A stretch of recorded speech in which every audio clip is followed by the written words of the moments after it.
कहानी की शुरुआत में हमें काफ़ी पहले का टाइम दिखाया जाता है जहाँ पर न रेडियो होता है और न टीवी होता है, जिस वजह से उस टाइम के लोग मौसम की जानकारी लेने के लिए किसी एक आदमी को ऐसे एक लाइट हाउस या किसी आइलैंड पर भेज देते थे और वो वहां पर रह के उस मौसम की जानकारी लिखता था। वापस एक साल बाद वो दोबारा अपने देश आता था और सभी को इसके बारे में बताता था। ऐसे ही आज इस सुनसान आइलैंड पर एक नया लड़का आया है जिसका नाम जेक होता है। अब सारे लोग जेक का सामान उतारकर एक घर में शिफ्ट कर देते हैं। जब जेक अपनी खिड़की से जाकर देखता है तो सामने उसे लाइट हाउस दिखाई देता है। अब शिप का कैप्टन और जेक उस लाइट हाउस के पास जाता है तो उन्हें वहां पर एक ओल्ड मैन दिखाई देता है जिसका नाम सैम होता है। अब शिप का कैप्टन उसे देखकर पूछता है कि यहाँ पर पहले एक हेनरी नाम का बंदा आया था, वो कहाँ है। सैम कैप्टन से कहता है कि हेनरी को तो कोई बीमारी थी जिस वजह से वो मारा गया। ये सुनकर शिप का कैप्टन उसे कुछ नहीं बोलता और यहाँ से निकलने लगता है। जब वो अपनी वापस बोट पे जा रहा था तभी वो अपनी गन जेक को दे देता है और उससे कहता है कि ये आइलैंड रात में बहुत खतरनाक हो जाता है। इसके बाद जेक अपने घर आ जाता है और आराम से बैठा होता है। तभी वो एक ड्रॉर चेक करता है जहाँ पर उसे एक पुरानी डायरी मिलती है जो हेनरी नाम के बंदे की थी, यानी कि जो बंदा मर गया था। वो उसकी डायरी देखता है और उसकी डायरी में कुछ अजीब सी ड्राइंग होती है। उसकी डायरी में वही लाइट हाउस बना होता है और उसके आसपास काफी सारे क्रिएचर्स होते हैं जो देखने में काफी वियर्ड लग रहे थे।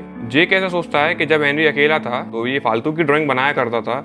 इसी के साथ जब सुबह होती है तो अपने बाकी का काम करने लग जाता है। जब अगली रात वो सोने के लिए जाता है तभी वो देखता है कि उसके गेट के नीचे से किसी का हाथ नजर आ रहा है। वो हाथ एक मछली जैसा था। वो उस हाथ के ऊपर जोर से लात मारता है और भागकर अपने बेसमेंट में आकर छुप जाता है। अब जब सुबह होती है तो जेक बाहर जाता है और उस लाइट हाउस के ऊपर जो आदमी रह रहा होता है यानी कि सैम, वो उसे आवाज लगाता है, लेकिन सैम उसका जवाब नहीं देता। वो बहुत चिल्लाता है क्योंकि उसे पता था कि इस रात फिर से वो जानवर आएंगे और शायद इस बार वो उसे जान से ही मार दें। इस वजह से वो बहुत डर रहा होता है। अब जब सैम उसका कोई जवाब नहीं देता तो वो वापस अपने घर आ जाता है और अपने घर के आसपास बहुत सारी लकड़ियों को लगा देता है। उसका ऐसा मानना था कि अगर मैं इन लकड़ियों में आग लगा दूंगा तो शायद आग देखकर ये सारे जानवर मेरे पास ना आएंगे। अब जब रात होती है तो बिल्कुल सेम ऐसा ही होता है, लेकिन कहानी में एक ट्विस्ट था क्योंकि आग जब लगती है तो वो आग उसके घर पर भी फैलने लग जाती है। अब आग के चलते वो सारे जानवर तो भाग गए थे लेकिन उसका घर आग की चपेट में आ गया था, जिस वजह से उसे घर से बाहर निकलना पड़ता है। अब वो एक चट्टान के नीचे बैठा होता है और अपने घर को जलता हुआ देख रहा होता है। अब जब सुबह होती है तो सैम उसके पास आ रहा होता है क्योंकि उसे पानी भरना होता है, लेकिन तभी जेक की आंखें खुलती हैं और वो अपने पास एक क्रिएचर को देखता है जो उसके जख्म को चाट रही होती है। वो उसे देखकर बहुत डर जाता है और उसे मारने की कोशिश कर रहा होता है,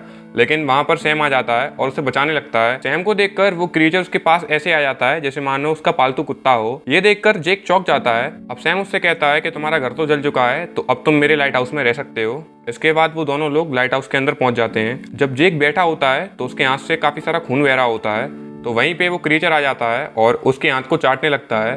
उसके हाथ को चाटने के बाद वो देखता है कि उसका घाव बिल्कुल सही हो गया है, यानी कि उसके सलाइवा में ऐसा मैजिकल चीज थी जिस वजह से वो किसी की भी घायल चोट को सही कर सकती थी। इसके बाद जेक सैम से पूछता है क्या तुम्हें पहले से पता था कि ये सारे जानवर ऐसे रात में आकर हमला करते हैं। तो सैम उसे बताता है कि हाँ, ये अभी से नहीं बल्कि एक साल पहले से हो रहा है। तो जेक उससे कहता है कि काश ये बात तुम मुझे पहले बता देते तो शायद मैं अपनी शिप के साथ वापस पहुंच जाता। तभी जेक उससे कहता है कि अब इस चीज का कोई फायदा नहीं, अब तुम्हें एक साल बाद ही यहाँ से निकलना होगा क्योंकि इस आइलैंड पर कभी भी कोई जहाज नहीं आता, सिर्फ एक साल बाद ही एक जहाज आता है जिसको मौसम की रिपोर्ट लेनी होती है। इसके बाद रात होती है और रात में सैम अपने पालतू क्रिएचर को ऊपर छत पर बिठा लेता है। अब ये शॉकिंग था कि वो क्रिएचर रो रहा था और उसकी रोने की चीख को सुनकर बाकी सारे क्रिएचर समुद्र से निकलकर उनके हट पर हमला करने लगते हैं। अब इतने सारे क्रिएचर्स को एक साथ देखकर जेक तो बेहोश हो जाता है, लेकिन सैम अपनी गन निकालकर उन सारे क्रिएचरों से पूरी रात लड़ता है। अब सुबह होती है और सुबह हमें एक और चीज पता पड़ती है कि जो ये सैम होता है और जिसने ये पालतू क्रिएचर को पाल रखा होता है, इसके साथ वापस से सुबह होती है और इनका पूरा दिन ऐसे ही निकल जाता है। ये साथ में खाना भी खाते हैं। अब जब दोबारा रात होती है तो वापस से वो सारे जानवर आते हैं और आकर इन पर हमला करने लगते हैं, लेकिन इस बार सारी रात जेक अकेला लड़ता रहता है। सैम उसकी मदद करने के लिए नहीं आता। जब सुबह होती है तो जेक सैम से कहता है कि तुमने ये अच्छा नहीं किया, मुझे अकेला लड़ने को भेज दिया। अगर मैं मर जाता तो मुझे यहाँ से निकलना है और मुझे यहाँ से तुम निकलवाओगे। लेकिन सैम उसकी बात को सुनकर हंसकर निकल जाता है। इसके बाद सारा दिन ऐसे ही निकल जाता है। फिर दोबारा रात होती है, लेकिन इस बार एक ट्विस्ट था कि कोई भी क्रिएचर समुद्र से बाहर नहीं आता। ये देखकर जेक काफी हैरान हो जाता है और अंदर जाकर सैम से पूछता है कि क्या हुआ, आज तो कोई भी क्रिएचर नहीं आया। जेक उसे समझाता है कि हमने उनके काफी सारे लोग मार दिए हैं, इस वजह से वो अपनी जनरेशन बढ़ा रहे हैं और अब वो वापस कब हमला करेंगे ये किसी को नहीं पता। अब इसी के साथ काफी समय बीत जाता है, लेकिन कोई भी जानवर इन पे हमला नहीं करता। फिर एक रात जब ये तीनों लोग बैठकर बेफिक्र होकर चेस खेल रहे थे, तभी वहां पर काफी सारे क्रिएचर्स आ जाते हैं और हमला करने लगते हैं। इस हमले के दौरान सैम का पैर जख्मी हो जाता है। अब वो जो क्रीचर होता है वो उसके पैर को चाट कर ठीक कर देता है क्योंकि उसके अंदर मैजिकल पावर्स थी। इसके बाद अब सुबह होती है और सुबह जब जेक घर से बाहर निकल कर देखता है तो उसे सामने एक काफी बड़ा शिप दिखाई देता है। वो शिप को देखकर अपना फ्लेयर चलाने ही वाला था, लेकिन तभी पीछे से सैम आ जाता है और उसे धक्का दे देता है। यानी कि वो उसे फ्लेयर चलाने से मना कर रहा था क्योंकि वो नहीं चाहता था कि कोई भी लोग यहाँ पर आए और उसे यहाँ से ले जाएं, और जब वो यहाँ से जाएगा तो वो सारी बातें यहाँ की वहाँ बता देगा। अब इन दोनों के बीच में तो फाइट हो रही होती है, लेकिन इस फाइट के बीच वो शिप यहाँ से निकल जाता है। अब जब शिप यहाँ से निकल जाता है तो जेक ये देखकर काफी दुखी हो जाता है। उसको ऐसा दुखी देखकर वो क्रीचर उसको अपने साथ कहीं लेके जाती है। तभी उसे पता लगता है कि यहाँ पर बहुत पहले एक जहाज आया था, यानी कि इस जहाज में कुछ ना कुछ ऐसा होगा जो उसके काम आ सकता है। वो भागकर आकर सैम को बताता है, लेकिन सैम उससे कहता है कि ये मुझे पहले से ही पता है और उस जहाज में ऐसा कोई भी सामान नहीं है जैसा तुम सोच रहे हो। उस जहाज में सिर्फ और सिर्फ एक्सप्लोसिव है। तभी जेक को एक आइडिया आता है कि क्यों ना हम सारे एक्सप्लोसिव को बाहर निकाल लें और एक ही साथ आसपास लगा दें, जिस वजह से जब अगली बार वो क्रीचर्स यहाँ आएंगे तो हम उन सारे क्रीचर्स को एक साथ मार देंगे, जिस वजह से अब हम यहाँ शांति से रह सकेंगे। लेकिन सैम उसकी ये बात सुनकर राजी नहीं होता। अब इसके बाद जेक यहाँ से निकलकर उस फीमेल क्रीचर के पास जाता है जहाँ पर वो नहा रही होती है। इन दोनों को पास में आता सैम देख लेता है और इनसे वो जलने लग जाता है। इसके बाद सैम जेक के पास आता है और उससे कहता है